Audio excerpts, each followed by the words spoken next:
Selamat datang di podcast Mamang. Mudah-mudahan eksklusif di Spotify. Susah ya tanya begitu teh.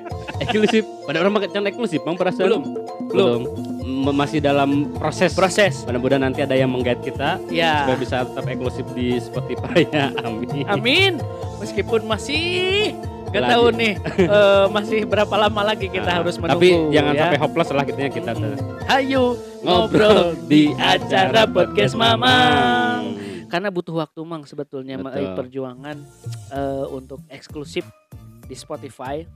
Kayak kita ngebangun YouTube aja. Betul. Di semua hal pun itu memang pasti perlu proses gitu. Iya, gitu. Tidak hanya di medsos.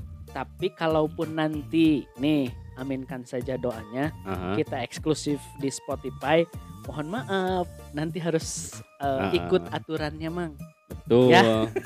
Siap. Karena asal pugu aja ke harti gitu. Tenang, gampang bisa diatur sama bos lah. Ya, siap. Karena ada aturan yang orang pernah sedikit baca tentang eksklusivitas konten podcast ya. Baik itu dimanapun gitulah ya. Baik. Pernah baca bagian ini mana? Pernah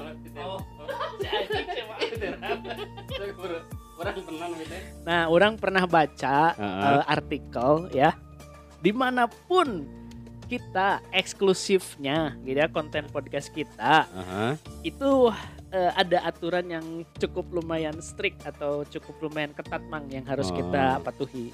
Nantilah itu mah di belakang layar, off air aja ya. Siap. Ngobrolnya itu urusan dapur. Lamun geus edek menuju ke sana baru orangnya. Ya, gitulah ya. Nah, ngomongin masalah eksklusif, menurut KBBI yang orang baca nih ya, eksklusif itu sebagai terpisah dari yang lain, khusus atau tidak termasuk. Nah, sementara nih eksklusif itu dalam kamus Cambridge memiliki makna terbatas untuk satu atau sekelompok orang. Kalau ke benda mungkin edisi khusus. Oh. Ya. Terus biasanya tidak ada di edisi yang lainnya, hanya di edisi ini gitu. Seperti limited edition memangnya gitu. Edisi terbatas atau edisi khusus gitu. Kalau misalnya eksklusif untuk barang sih itu biasanya bagus sih Mangnya. Ya. Karena tadi dia memiliki biasanya gitu, dia memiliki spek-spek yang berbeda dengan yang lainnya gitu. Ya. Ataupun misalnya kalau lah barang itu tidak akan banyak yang punya gitunya. Jadi orang mau lihat mau terlalu kumaha lahnya selama mah kan kebayang mahnya lamun misalnya orang boga baju misalnya lebaran berarti sarua yang tetangga kebayang erananya. Berarti baju orang teh teu eksklusif gitu. Iya. Kayak banyak di konten-konten di Instagram ada yang gini baju yang sama gini ya di Shopee kayak di Shopee atau di e-commerce lain, tapi suka ada sound gini, kameranya menghadap ke si cowok misalkan, terus kayak yang lain anjay gitu kan ya, suka ada gitu. Ayo warna baju anu corak nate sama dengan hordeng gitu. Berarti itu eksklusif ya. Jadi untuk benda mah eksklusif itu bagus sebenarnya.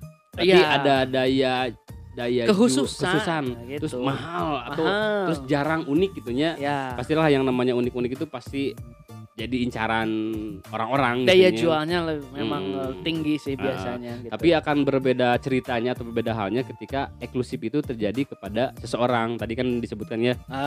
Iya seseorang atau kelompok. Seseorang atau kelompok gitu. Yes. Karena menurut orang pribadi sih yang namanya eksklusif itu apa ya? Jadi dia tuh ngerasa spesial sendiri meren gitu ya. Baik secara pribadi maupun secara kelompok. Tentu hal itu kalau dibilang ya mungkin kalau bilang salahnya terserah gitu ya. Tapi menurut orang pribadi sih agak bertentangan dengan sifat manusiawi yang bersifat sosial. Dan pasti yang namanya manusia itu akan butuh orang lain, butuh bersosialisasi. Tidak bisa dia merasa saya mah pengen sendiri saja, nggak level gitunya dengan orang ini atau mereka mah kamu mah kan itu jelata, aku mah gitunya.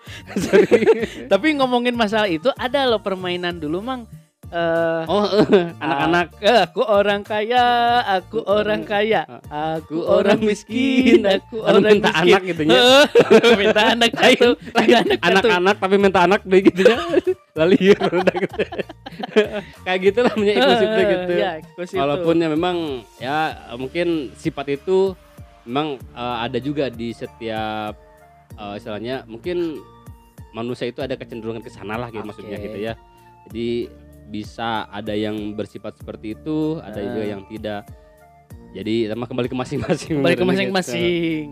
Tapi yang jelas kalau berbicara masalah eksklusivitas tadi dari beberapa keterangan kurang dibaca Mang, ada 2 dampak. Yang pertama dampak positif dan juga dampak negatif.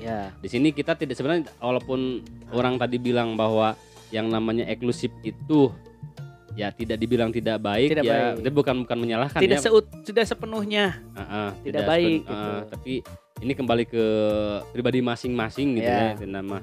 Nah kalau orang baca di beberapa platform berita gitu tentang dampak positif dari eksklusif ini, diantaranya timbulnya keadaan dalam masyarakat yang dengan ketertutupannya akan dunia lainnya dapat tetap mempertahankan kebudayaan yang berada di dalam kelompoknya. Jadi secara tidak langsung dengan sebenarnya eksklusif itu ada dampak positifnya. Tadi seperti bisa seolah-olah membuat kita terlindung dari istilah pengaruh-pengaruh dari luar gitu Mang. Gitu. Kemudian dampak positif yang kedua, adanya bahwa anggapan dalam diri individu bahwasanya kelompoknya merupakan kelompok yang paling baik dan wajib dipertahankan. Ya kalau misalnya berarti itu mah lebih ke loyalitas kepada kelompoknya. Itu bagus juga sebetulnya mah gitu ya. Kemudian yang ketiga, dampak positifnya memiliki kemampuan untuk membedakan dirinya dengan orang lain di sekitarnya. Jadi ada ciri khas gitu ngabedakeun. Iya. Gitu. Tadi orang mah kelompok TikTok kelompok Instagram gitu ya. Jadi ngebedakeun gitu. Itu mungkin termasuk positif juga. Dan yang terakhir untuk dampak positifnya adanya keyakinan yang teguh terhadap kelompoknya sehingga tidak mudah terbawa arus dan dibawa oleh kelompok lainnya. Tadi keteguhan lah, kekuatan atau konsistensitas gitu. Konsistensi gitu. Jadi tidak terpengaruhi oleh kelompok yang lain. Itu untuk positifnya ya. Ketika seseorang memiliki sifat eksklusif. Tapi di sini juga selain ada sifat positif, ada dampak positif, ada juga dampak negatifnya. Di antaranya adanya anggapan dalam diri individu bahwa kepentingan kelompoknya ialah kepentingan yang paling utama di atas kepentingan yang lainnya. Jadi lebih egois gitu ya. Baik untuk pribadi maupun untuk kelompoknya gitu. Kemudian jadi lebih ke egois ya. Iya. Jadi paling bener lah orang gitu mementingkan kepentingan kelompoknya. Kemudian dampak negatif yang kedua, individu cenderung tertutup pada dunia luar dan sulit untuk terpengaruh budaya lain. Jadi tertutup dengan budaya luar gitu ya. Kalau misalnya untuk sekedar imang nanti kita depend dari pengaruh itu sih sebetulnya bagus ya. Tapi ketika misalnya kita cenderung tertutup diri orang itu tidak bagus juga gitu. Karena tadi kembali kita sebagai manusia makhluk sosial ini ya perlu bersosialisasi atau berkomunikasi dengan orang lain. Ketika misalnya komunikasi internal kita dengan eksternal sulit dilakukan, itu kan jadi kesulitan lagi emang gitu ya. Seperti dulu ingat orang bahwa ada salah satu suku gitu ya, suku di mana gitu. Apa? Yang suku yang di hutan gitulah. Suku-suku itu ada yang memang ada kan yang dia gampang sosialisasi dengan orang katakanlah di luar wilayahnya gitu ya, sehingga bisa ngobrol. Kemudian masalah tentang sharing masalah sharing kehidupan, kemudian tentang hidup seperti apa itu kan ada yang nyambung ya.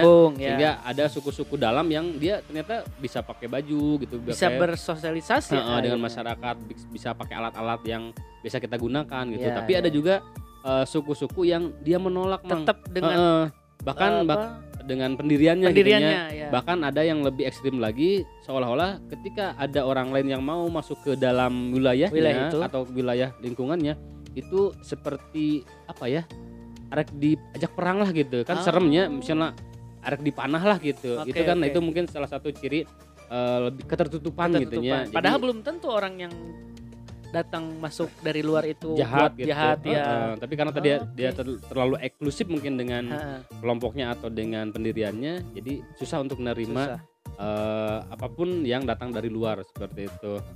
Kemudian dampak negatif yang ketiga, perkembangan kebudayaan dalam kelompoknya cenderung statis dan mandeg sehingga sulit untuk melakukan perubahan secara gradual dan progresif.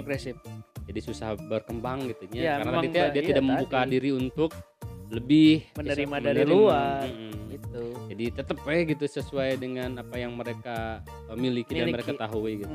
Yang dipahami lah ya, yang dipegang nilai-nilainya gitu. Iya. Dan yang terakhir, dampak negatif dari sifat eksklusif ini rawan terjadi konflik dalam internal kelompok sehingga dapat memecah belah persatuan dalam kelompok tersebut. Oke. Gitu.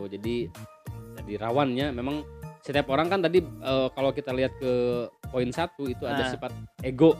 Ya, jadi kan ketika yang ego bertemu dengan yang ego jadi double ego.